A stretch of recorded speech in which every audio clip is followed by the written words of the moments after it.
guess I'd like to start by just thanking everyone who works at the library and spends their precious time that could be with their families and doing lots of other things to uphold one of the great public institutions that we have here. I'm a special education teacher since 2018, and I moved to Sioux Center and to the United States in 2021. The first thing that I did when I moved to this community was come to get a library card, even before I went to get a driver's license.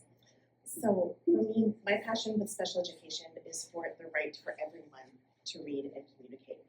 For me at work, this means working with students with significant disabilities to have access to books, instruction, and resources that meet their needs.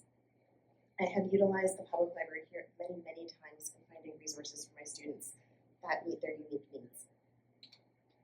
I also believe that the right to read lies not in only access to the appropriate instruction and resources in public education, but that also in the selection of books that are available to patrons at a public library. The beauty of a public library is that it is meant to be a venue for open exploration and experiences of the world around us. I've been very thankful for the library since moving here. I was so encouraged to find the amount of diversity of books that I did find that showed the world from many perspectives, whether or not they match my own. I would like to highlight and affirm the importance of ensuring that censorship circulation materials does not happen, and that all patrons of the library have the freedom of selection and the ability to make their own choices in how they explore the world. Thanks for the opportunity to speak. I can't be here for the whole meeting because of other commitments, but I thought I'd like to lend my voice as well. I am here to say I appreciate the library, its staff, and the work of the board.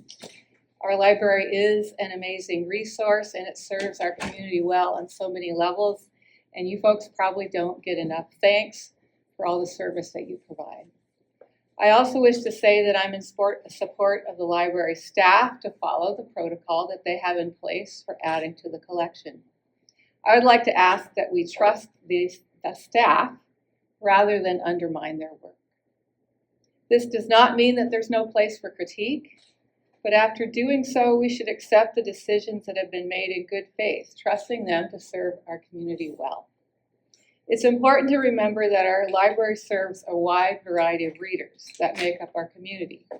The library collection should also reflect this variety. It's important to remember that parents guide their children every day to live wisely as members in our community. The library is just one area where parents must guide their children to grow in discernment and wisdom in making choices. So in closing, I want to ask that we refrain from taking that responsibility from the parents. Let's allow the library to continue to serve our growing community with our trust and goodwill. Thanks. Encourage the library to keep the contested book in the library. Why? It is not a book that I would read, but it is a book that some members of the public would and have checked out. Freedom to read is central to a democracy. Excluding certain authors or certain views leads to authoritarianism, as it did in Nazi Germany. Authoritarianism forces compliance that goes beyond the common good and represses individual freedom of thought. What one can read or check out from a public library should not be confined to what a certain segment of the population thinks is proper. As it says on the American Library website, there is no place in our society to coerce the taste of others or to confine adults to the reading matter deemed suitable to adolescents. Library leaders must guard the people's freedom to read. Let's say that we lived in a majority Muslim community. What if that community enforced their beliefs on the Christians in that community? We wouldn't want that. And the same thing holds here. We cannot enforce what a majority of people might believe on a minority.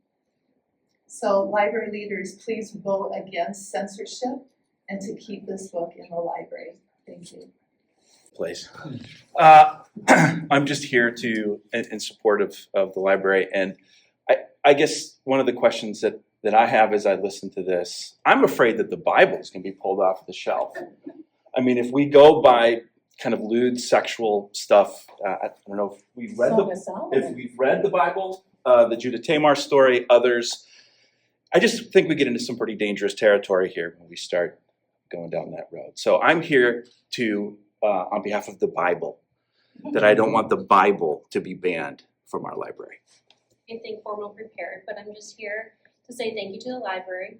Ever since we moved here about almost 15 years ago, we've been at home here at the library.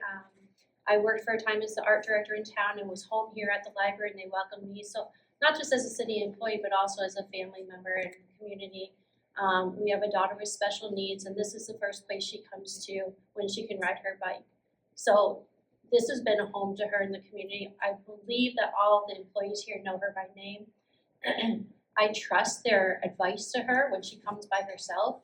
For a while we homeschooled and I brought her myself, but she got to the age where she was old enough to ride her own bike here and choose her own books. And when she gets home, I see what she got. And guess what? Recently, even within this last year, she brought home a book that I thought was not appropriate for her. And what did I do? I didn't shame her or blame her. I just said, let me take a look at this book and do a little investigating. And I'm going to check online and see what I think is in it, and then we'll talk about the book. And we did that. I looked it up. I found that there was material I thought was too mature for her, and I told her that we were going to need to return the book and she could pick out a different book. Of course, she had a whole stack of other books. So this library has plenty of books for her to read. So there was no problem with not having enough books for her to read. And we returned the book to the library. 30 seconds. We didn't call the library and complain about the book because honestly, there are other people in our community who that book would be appropriate for, and I would applaud their reading it. I think, great, you found a book you like, just like my daughter finds books that she likes. So I don't want to think that just because I found a book that was inappropriate for my daughter, that the library should get rid of it, but instead I think that they should keep it available for other people, and in the case of this book here, it's the same thing. I think that parents should be involved in what their kids are reading, and that adults should have the right to choose what books they want. And I applaud our library for doing a good job making many various books available. So thank you. Thank you. For the resources that they provide for teachers. You provide a variety of teacher resources, but also resources for students, including leveled readers. So it's really important when we are trying to find books for students that they can come to the library and find excellent books. And you have taken such care in curating a wonderful collection. I appreciate that the care that you give to young children, you also give to others in the community as well. Our community is becoming more diverse, and so the thought that you are putting into the collection is so important to meet the needs of not just students or families, but the entire community. And I appreciate that when a family comes into the library, that parents are responsible for deciding what their children will read and what's appropriate for their families. Thank you.